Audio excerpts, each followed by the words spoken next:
Julie Kerekes, and I've been at OISE in the Language and Literacies Education Program since 2005. I'm an associate professor here.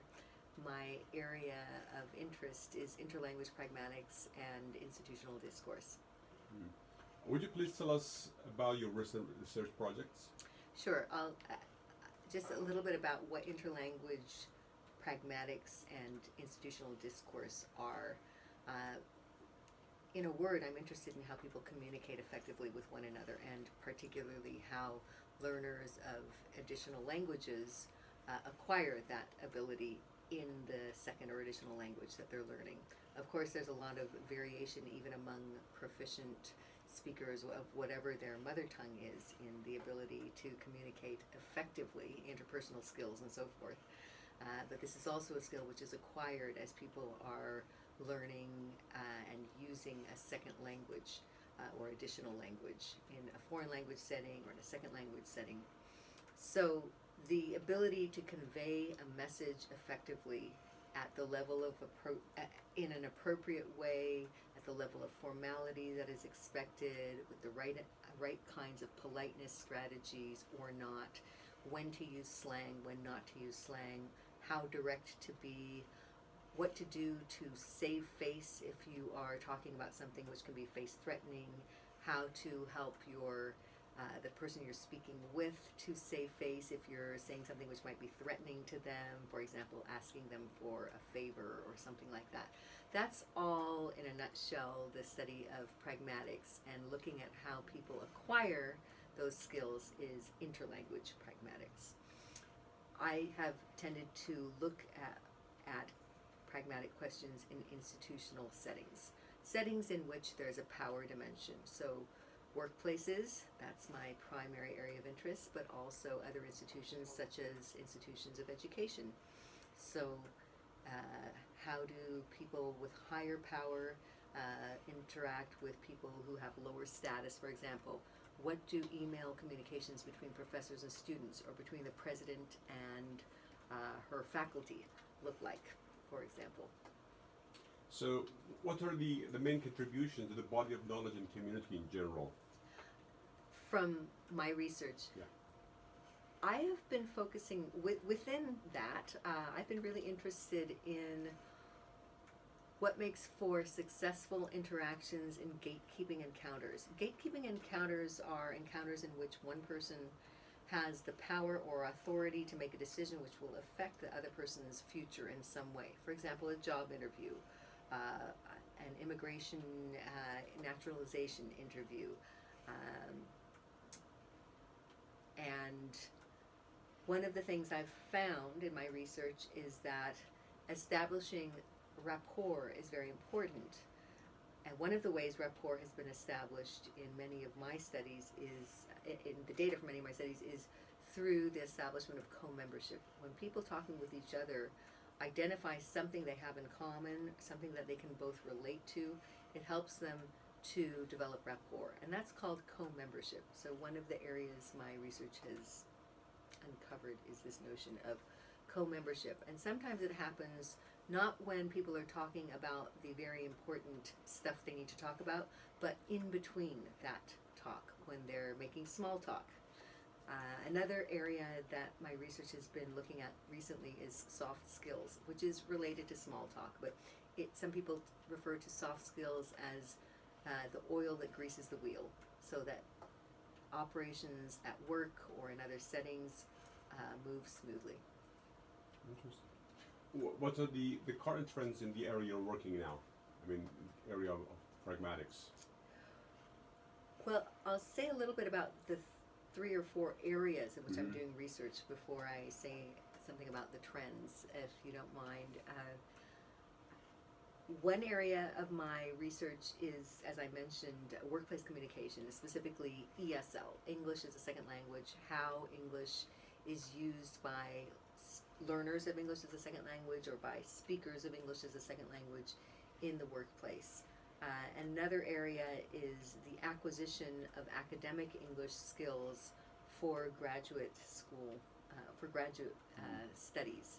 And another area is interlanguage pragmatics in email communications between people with higher status and people with lower status. And finally, an area looking at teacher education and how teachers are trained to, or what kind of education they get, which helps them to support English learners in their classroom. So you'd like to know a little bit about what some of the Yeah. contributions are? Is that what you asked? Yeah. Okay. The current trends and also the main contribution they might have for, I mean, the workplace relationships, as you just mentioned. Right. So one of the contributions I feel that my research has made is a methodological contribution. A lot of the research from 10, 20, and more years ago looked at not naturalistic data, so role plays and mock job interviews, that kind of thing. And I have been able to look at naturally occurring interactions in such a way that I am also able to quantify some of my findings by looking at replicable interactions, things that happen repeatedly, but in natural settings. So for example, if someone were to collect data in a call center, people get tons and tons and tons of phone calls where similar requests are made, and if those are recorded and analyzed, that would be naturally occurring data which at the same time are quantifiable because you've got enough findings that you can analyze them statistically.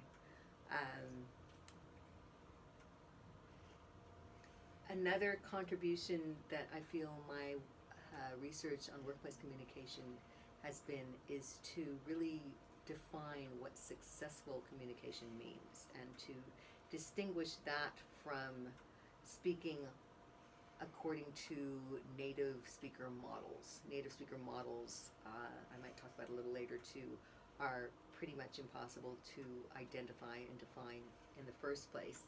And secondly, it's not realistic for a lot of speakers of English as a second language and other second languages to expect to be indistinguishable from so-called native speakers. And what my research shows is that that's not necessary at all. What's necessary is to acquire certain skills which really are acquirable and learnable in order to be able to develop rapport and have successful interactions with one's interlocutor, the person one is communicating with.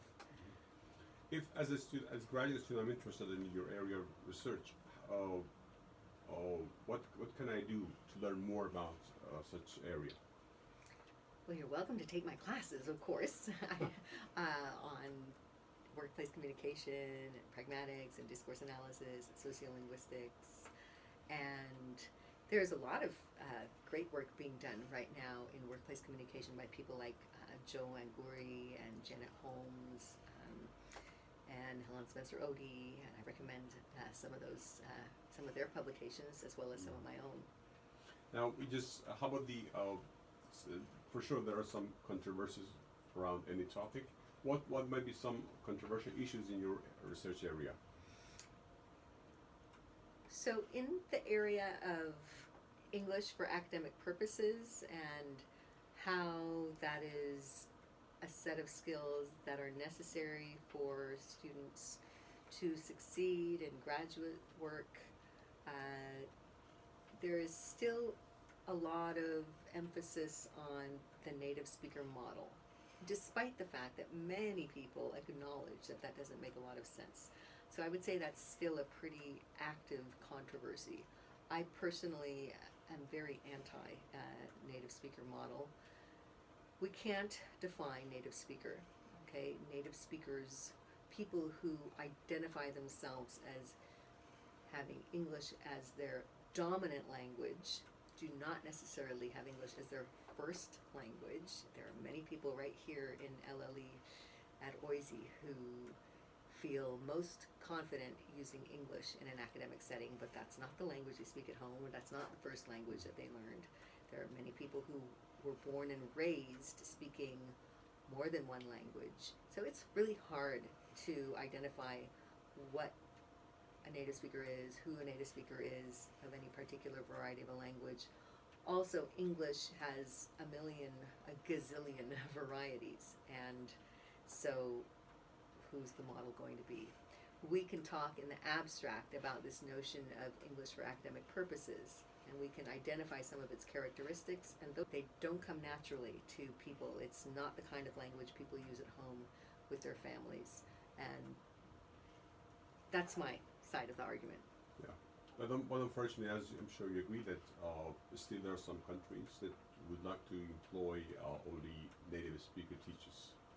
But unfortunately, here in Toronto, or for example in Canada, as an English-speaking country, there isn't such bias, or at least not that strong, because Less. they still employ, non-native